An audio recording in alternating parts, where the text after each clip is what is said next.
Guy, balik lagi. Uji. Pernah merasa kamu sudah benar, lalu kenyataan tiba-tiba berkata lain? Masalahnya bukan karena kita kurang pintar, tapi karena kita terlampau yakin pada apa yang kita kira kenyataan. Kenapa demikian? Apakah kamu merasa apa yang kamu lihat hari ini sama dengan kemarin?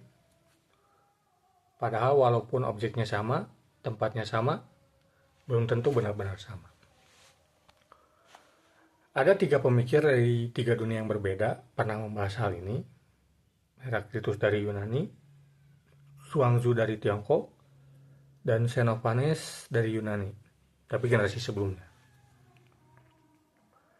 Yang menarik, meski mereka hidup jauh, beda bahasa, beda budaya, pola pikir mereka hampir bertemu pada satu titik. Manusia tidak pernah memegang realitas sepenuhnya. Yang pertama, Heraklitus. Sungai itu tidak pernah sama. Heraklitus berkata, kita tidak dapat masuk ke sungai yang sama 2 kali. Kenapa demikian? Karena airnya terus bergerak, arusnya berubah, dan diri kita pun berubah. Jadi di saat kita bilang ini sungai yang sama, itu hanyalah nama yang diberikan, bukan kondisi yang sebenarnya. Bagi Heraklitus, realitas itu bukan benda yang diam. Realitas itu adalah proses sesuatu yang terus mengalir tanpa henti.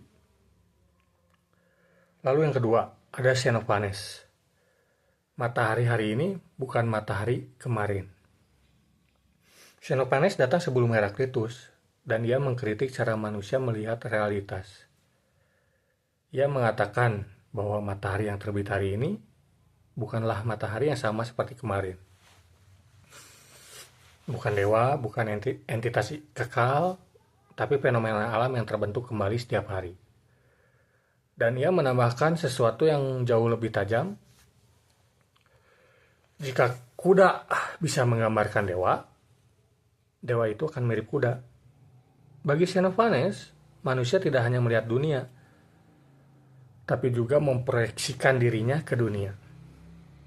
Cara kita melihat realitas seringkali adalah pantulan diri kita sendiri, bukan realitas itu apa adanya.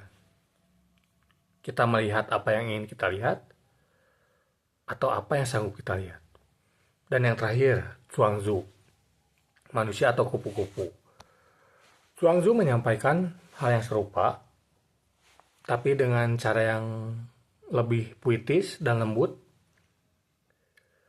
Pernah Zhuangzi bermimpi menjadi kupu-kupu, ringan, bebas, melayang tanpa beban. Ketika ia bangun, ia bertanya, apakah aku Zhuangzi yang bermimpi menjadi kupu-kupu, atau kupu-kupu yang sedang bermimpi menjadi Zhuangzi?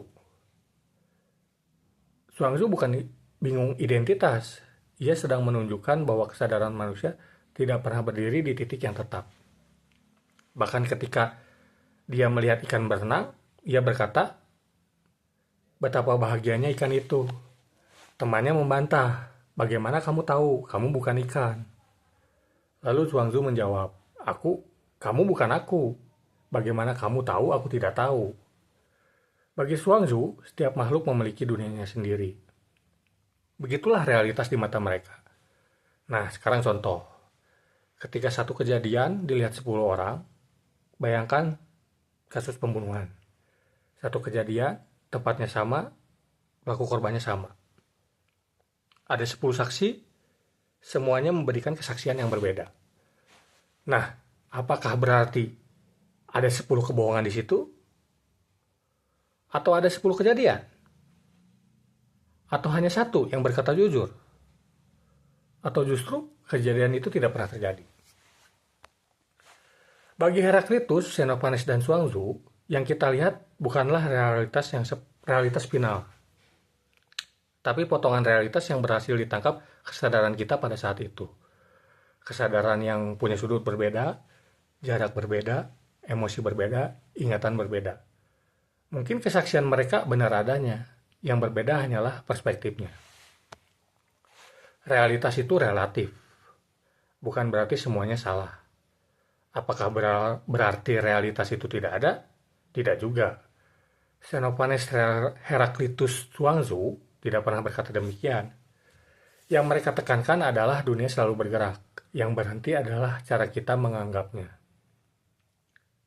Begitu kita memaksakan sesuatu yang dinamis menjadi tetap, disitulah kesalahan persepsi muncul. Maka itu diperlukan tabayun, memeriksa tanpa merasa paling tahu. Karena itu tabayun bukan sekadar mencari bukti, tapi menyadari bahwa setiap orang memegang potongan realitasnya sendiri. Tidak ada satupun manusia yang memegang keseluruhan keadaan. Bahkan ketika dua orang yang sama-sama melihat matahari terbit, pengalaman mereka tidak pernah identik. Xenophanes mengingatkan kita sering melihat dunia melalui bayangan diri kita sendiri, dan Zhuangzi mengingatkan setiap makhluk punya sudut pandang yang berbeda. Lalu Heraklitus mengingatkan realitas tidak pernah diam. Jika realitas itu selalu berubah dan kesadaran kita juga ikut berubah, lalu apa yang benar-benar bisa kita pegang? Mungkin jawabannya bukan benda, bukan pendapat, bukan kesimpulan. Yang bisa kita pegang hanyalah prosesnya. Proses memeriksa, proses merenungkan, proses menjaga diri agar tidak cepat merasa paham. Karena dunia berubah, kita pun berubah. Dan di tengah perubahan itu, kadang kita menemukan hikmah yang sering terlewatkan oleh banyak orang. Oke, segitu aja. Kalau kurang setuju atau ada yang ingin ditambahkan, kari komen, subrik,